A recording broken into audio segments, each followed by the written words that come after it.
ديال الغد للاحتفال به واستاذتنا، وذلك بتنظيم فقرات مختلفة. أولا فقرة مخصصة للتعريف بهذا الفن من تقديم التلميذة أميرة شاكبة الصوصي. المسرح هو أب الفنون، ولهذا منذ أيام الإغريق والروماني قدرته على الموازنة بين العناصر الفنية، حيث كانت المسارح هي الوسيلة الوحيدة للتعبير الفني بعد حلبات المصارعة والسباقات. إذا المسرح هو بيت بيوت الفنانين. Le théâtre est une forme d'art scénique qui implique la représentation d'une histoire ou d'une situation par des dramateurs sur scène devant un public. Cette forme d'art peut englober une variété de genres tels que la tragédie, la comédie, le théâtre musical, le théâtre expérimental, le théâtre d'avant-garde et le théâtre de marionnettes et mise en scène. Theatre is a collaborative art form which combines words, voice, movement, and visual elements to express meaning. The field of theatre encompasses not only live or improvised and scripted work, but also dramatic forms such as film, television, and other electronic media. Theatre doesn't only act as entertainment, it holds up a mirror to society and influences introspection. You may discover something new about yourself and the world you live in by watching what unfolds in front of you. In architecture, a theatre is a building or space in which a performance may be given before an audience. أما الآن فالتلميذة مروة ستقدم لنا عرضا حول المسرح. Aujourd'hui, le 27 mars, je vous présente un projet parlant des populaires scènes du théâtre L'Avare de Molière.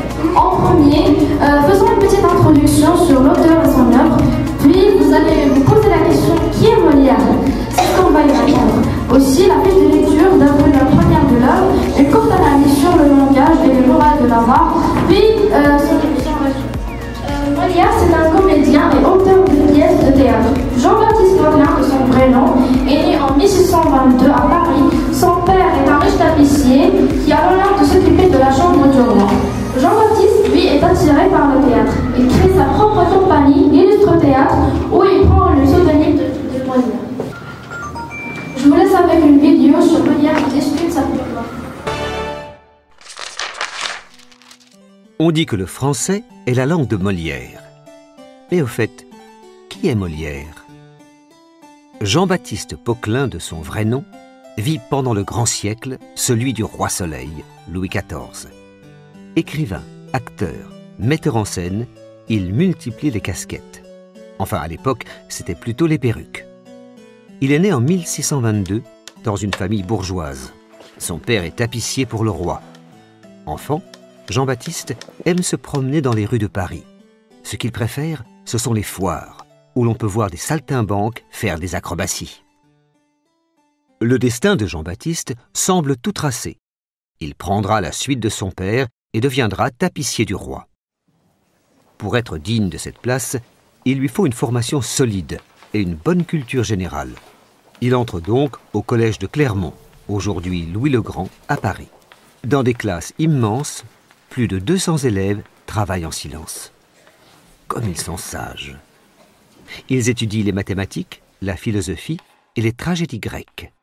Le soir, avec ses camarades, Jean-Baptiste s'amuse à réciter les dialogues enflammés des pièces de Sophocle ou d'Euripide. En 1643, il rencontre la famille Béjart, où l'on est comédien de génération en génération. Jean-Baptiste rêve de les rejoindre. Il hésite. N'est-il pas déjà promis à une confortable carrière? Et puis, c'est un choix lourd de conséquences. À l'époque, les comédiens sont excommuniés, ce qui veut dire reniés de l'Église. Avez-vous vu une personne qui s'appelle Maria, qui est pas loin d'ici? Mon père. Et vous?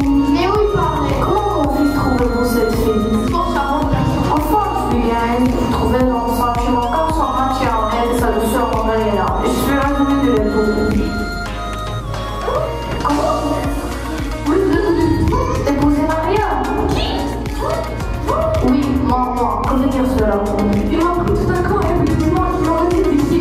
Cela ne sera rien. Allez vite, voir ma grande sœur de Claire. C'est là, ma fille, ce que je résumé pour moi. Et quand mon frère je me dessine un certain vœu, on est venu parler. Et pour toi, je te donne au Seigneur Andel. Au Seigneur Andel? Oui, allons.